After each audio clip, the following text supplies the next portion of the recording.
Bonjour à tous. Dans l'actualité de ce mercredi 1er juin, les téléphones portables seraient peut-être cancérogènes pour l'homme. C'est ce qui ressort d'une étude de l'OMS, une étude réalisée par des experts et notamment ceux du Centre international de recherche sur le cancer basé à Lyon. D'après ces spécialistes, l'usage des mobiles serait aussi dangereux que les vapeurs d'essence ou encore la laine de verre. Ils préconisent donc l'utilisation des kits mains libres et l'envoi de SMS.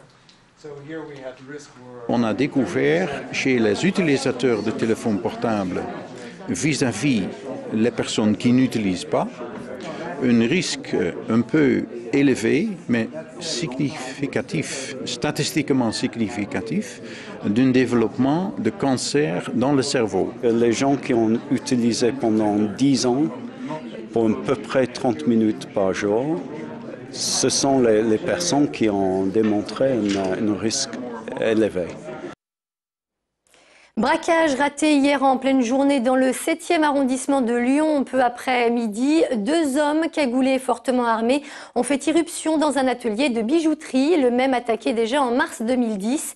Mais bloqué dans le sas de sécurité mis en place depuis quelques mois, les malfaiteurs n'ont pas eu d'autre choix que de rebrousser chemin, non sans avoir tenté de forcer la serrure en tirant à plusieurs reprises. Repartis bredouille donc, ils sont aujourd'hui recherchés par la police judiciaire. En ces temps de sécheresse, c'est plutôt une bonne nouvelle. Depuis hier, la pluie a fait son retour sur une bonne partie de la France. Pour autant, selon les prévisionnistes de Météo France, ces précipitations ne devraient pas enrayer le phénomène de baisse des nappes phréatiques. Les précisions de David Segal. Pour le moment, il est tombé 0,3 mm, c'est-à-dire moins d'1 millimètre. 0,3 litres au mètre carré. C'est dérisoire, oui, c'est quelques gouttes. La pluie est arrivée, mais la fin de la sécheresse, ce n'est pas pour aujourd'hui. Selon Météo France, depuis le 1er janvier, près de 200 mm d'eau manquent à l'appel. En clair, ce ne sont pas les 10 mm qui devraient tomber sur ces 2 jours qui inverseront la tendance. On ne va pas combler le déficit avec une journée de pluie. 10 mm, pour la végétation en tout cas, ça lui donne un petit souffle pour quelques jours. Mais ça ne va pas recharger les nappes phréatiques, ça c'est sûr. Il faut dire que cette année 2011 est durement touchée par la sécheresse qui bat tous les records. Les mois d'avril et de mai ont été particulièrement secs. Seuls 30 mm d'eau sont tombés sur ces 2 mois, du jamais vu depuis près de 90 ans.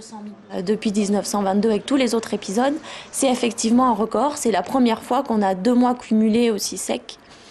On arrive à un cumul d'une petite trentaine de millimètres en tombée en tout. Depuis le 1er avril, c'est très peu. L'année qu'on peut retrouver qui se rapproche le plus, donc qui est en 2e rang, c'est 76, qui avait quand même eu 48 mm. Selon Météo France, il faudrait 15 jours de pluie comme aujourd'hui pour espérer combler le déficit d'eau, et ce sans prendre en compte le phénomène d'évaporation. Mais à partir de vendredi, un retour aux températures estivales est prévu avec tout de même quelques orages.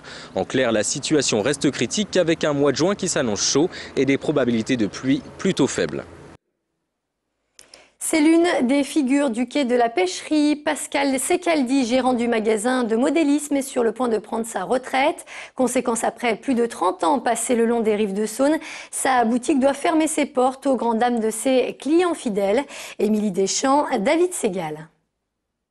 C'est l'histoire d'un voyage qui aura duré 33 ans, celui de Pascal et de ses maquettes. D'abord pilote automobile, il passe son brevet d'aviation avant de ne plus pouvoir piloter à cause de sa vue. Ce qui le faisait alors rêver en grand, il le reproduira en petit.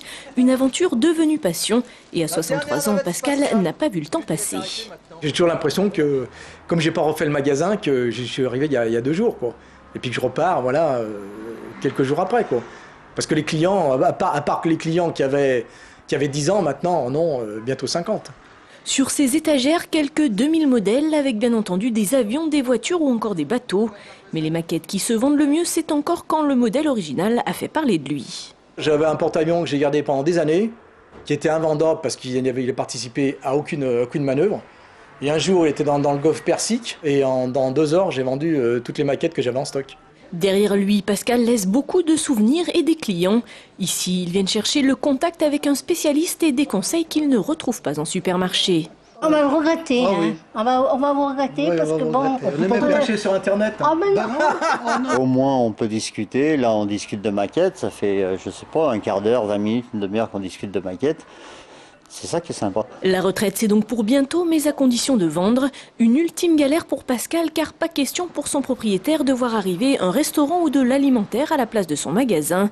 Une fois le rideau baissé, à Lyon, ils ne seront plus qu'une poignée de commerçants à faire du modélisme.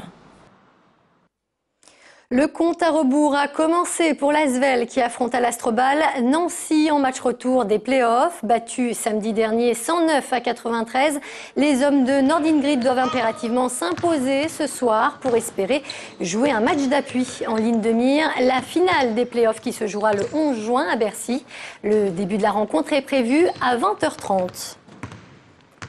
Et c'est la fin de ce journal. Avant de se quitter, je vous rappelle qu'à 17h45, vous pourrez retrouver le magazine Rendez-vous chez Tête d'Oie. À 20h, ce sera Lyon Décideur, présenté par Jean-Pierre Vacher. Quant à moi, je vous donne rendez-vous dès 17h pour le 3 minutes chrono. Excellent après-midi sur TLM.